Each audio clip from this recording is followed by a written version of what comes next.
Hello and welcome to GamesRadar Plus, where we are talking about Assassin's Creed Origins today. My name is James and I'm joined by Louise, who has been hands-on with the game, and we're going to talk about loads of things today. We've got the fact that you can control time, there's Far Cry style maps, there's tombs, there's sailing, it looks amazing, there's lots to cover. So right from the off, we're in ancient Egypt, and this is a return to the Assassin's franchise after a year away. What new things does it bring to the table? So we still have a man in a hood that you see in the adverts, but this is the beginning of the Brotherhood. So the things that are new are, we have all of Egypt. I've got a massive ancient Egypt to explore, which has cities like Memphis and Alexandria. And we have this new assassin who isn't quite an assassin yet. He's learning all these things. We're getting origins for everything. He has an eagle. We have Senu, the Bonelli's eagle, who you can actually fly into the sky with and scope ahead. And all in all, we have a brand new, not just Assassin's experience, but it's basically an RPG now. It's gone well into abilities and skills and loot, and all of these things combined to make Assassin's Creed this whole new open world experience that we've never actually really had for the series. So it's massive. It's history and things combining.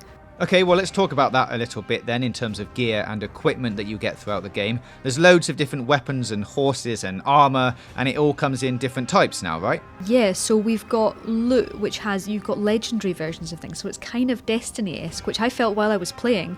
There's chests everywhere, so you're opening up chests, and they'll deliver different kinds of shields, so you can get maybe a legendary shield, and you can go into your loot screen and your gear screen, and you can look at that in comparison to your old stuff, so you get to compare it.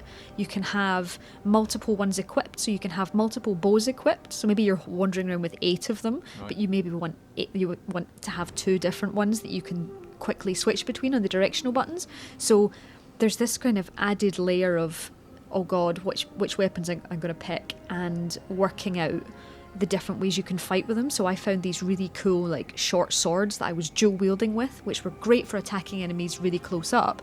But then a bit later on there were lots of archers, and I got a spear, and I was like, I'll switch it out for the spear.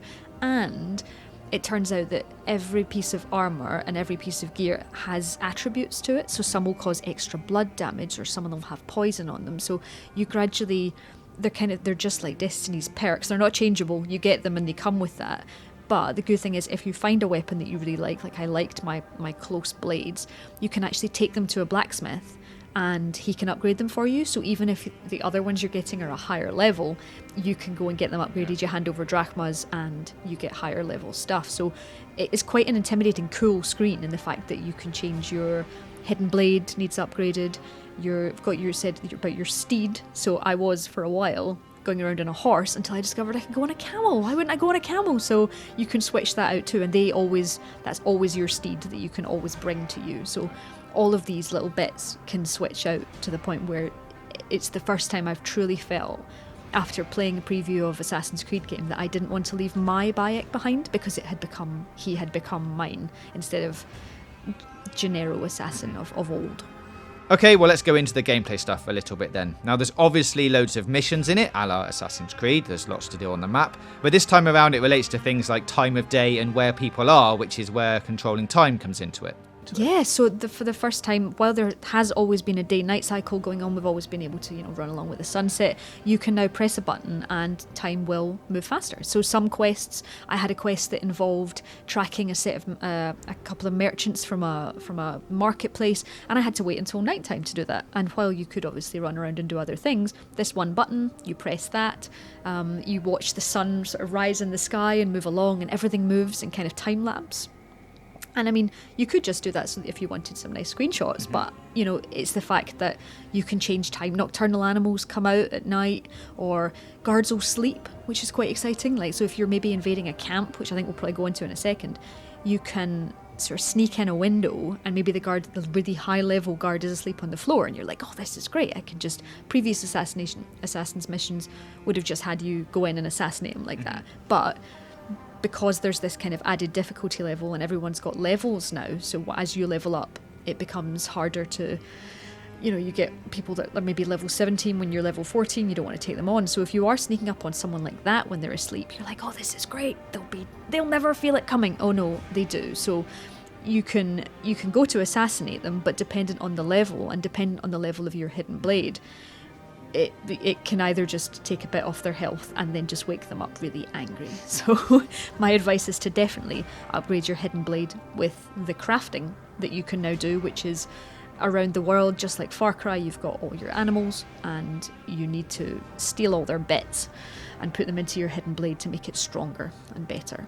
Well, let's talk about the animals then. Actually, before we do, it's worth mentioning that there's a difficulty in Assassins now, one that's fully changeable whenever you want throughout the game. The game director Ashraf Ishmael was explaining that you can start the game on normal and you can switch it to easy if it's perhaps getting a little bit hard for you, and it will make it a lot easier out in the world. The animals will attack you, they'll give less damage, enemies will give less damage, so you can tailor it, and it's the first time for an Assassin's Creed game ever to have a difficulty level, so it's kind of extraordinary the fact that they've added this in, because this world is dangerous, and as we're going to go into the animals, everything wants to kill you. And you can switch that up, so you can start on normal, switch it down to easy if you're finding a mission difficult, then switch it back up to normal again. Yeah.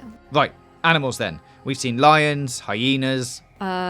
Crocodiles. Crocodiles are particularly nasty. You'll find that as you're travelling around the world, because everything in the world is moving all the time, like people are always crossing streams and things, people are always being attacked by animals, so actually it's a little added bonus thing of help the people. So, and then otherwise you feel really guilty because you literally hear them screaming about, the crocodile attacking them. Anyone! Help! Please! So you end up heading over there and tackling that. But I was going around, I needed hippo skin for something, and that was great. I could see this hippo and I was firing arrows at him, and that was fine. And then he ran away, and I was like, why is he running? So he sort of ran away a bit, so I chased him, went back to hacking him with my stuff. For a lion just to jump out of the undergrowth and not just kill the hippo, but also then decide to chase me and kill me in very, he was good at killing me, JJ. But that's also the thing, like the fact that you don't just go around hunting things that don't really care. They want to kill you. Everything wants to kill you. And it's also very useful for crafting of everything. Your hidden blade can go up with certain skins and leather and woods and stuff, and so can everything else. So it's pretty important that you keep the natural population down. We'll use that for assassins. Right. So when you're avoiding all of these animals out in the open world, obviously the giant towering synchronization points have gone now, but they're still in there as a thing you can go and do. But that now also revolves around Far Cry style camps that you have to go and infiltrate. Yeah, so the synchronization point, just to put on that, yes, they are still there. Yes, you can climb up to the highest point, but what it helps do is increases Senu, your eagle's perception, so it improves what she can see. So sometimes for a mission, or whether you're just maybe flying around in the open world, she can see things, with a sort of greater perception. Eagle vision. Her eagle vision, JJ, very good. And coming on to that, say you spotted a camp. So what you could do is you could sort of fly around and she could identify everyone, which is helpful.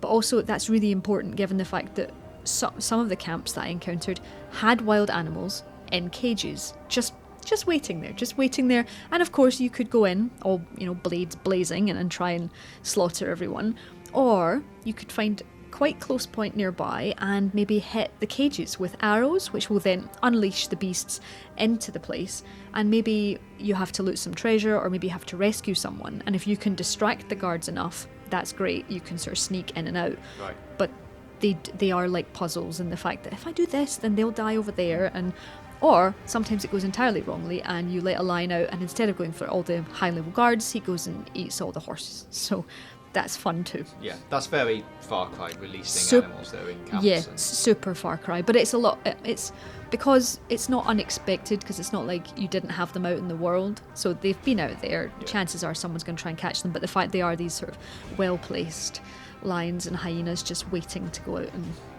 kill some guards just for you. Well, obviously, looking at this footage, you can see how good it looks. There's sailing and loads of other stuff to do in the game. Now, we were playing it on Xbox One X. That's where all this footage has come from. So it's in 4K and it looks pretty good. It's super pretty. It's ridiculously attractive. Like I remember the first time I played it, I got really excited about even swimming underwater. But now, sailing's another thing, because obviously it's the Black Flag team. They like showing you their world.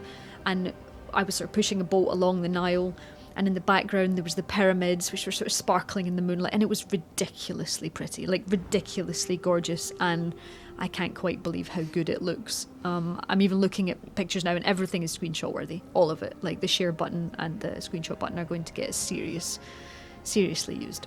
And the final thing we should talk about in this preview is the tombs and the pyramids and that new level of exploration you're going to get exploring those things. Yeah, so if you head out, I sort of wandered out into a sort of desert bit, and I found a tomb, and I found sort of 2 giant cat statues, and it wasn't even a very big tomb, it was a very small one, but there was a tiny gap in the rock, sort of Bayek just squeezed his way through, and there was treasure in there, and it turned out, I think it was there was some kind of legendary weapon in there. So they'll always reward you for finding new things. And that's before you even go into a pyramid where you'll find actual puzzles to solve. So instead of just going in, oh, here's a chest, it's a case of Assassin's Creed 2 style, room puzzles, movement puzzles. I think I saw you played one that you had to put weights onto pulleys to progress. So there's all these extra levels of things that, fine, you can run around in the world, running along the cities, speaking to people, doing quests, rescuing people, or you can dive out into the desert, into the pyramids, which are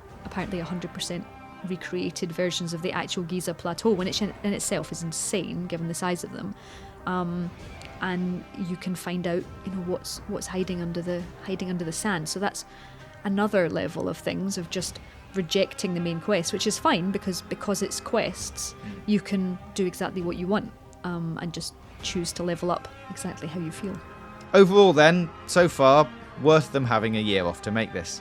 Oh, absolutely. Especially given the fact it's the Black Flag team as well, you can feel it. They were always the ones that you got onto your ship and you heard your sea shanties and everything soared, and now Egypt is that times a million. It's looking out onto ancient Egypt. I had, hours to play, but it didn't feel like enough. That this feels like it's going to take a serious amount of time, and you're going to enjoy all of it. So it genuinely feels like my kind of game of the year stuff. I couldn't expect it to become quite this exciting, and it looks incredible and feels amazing.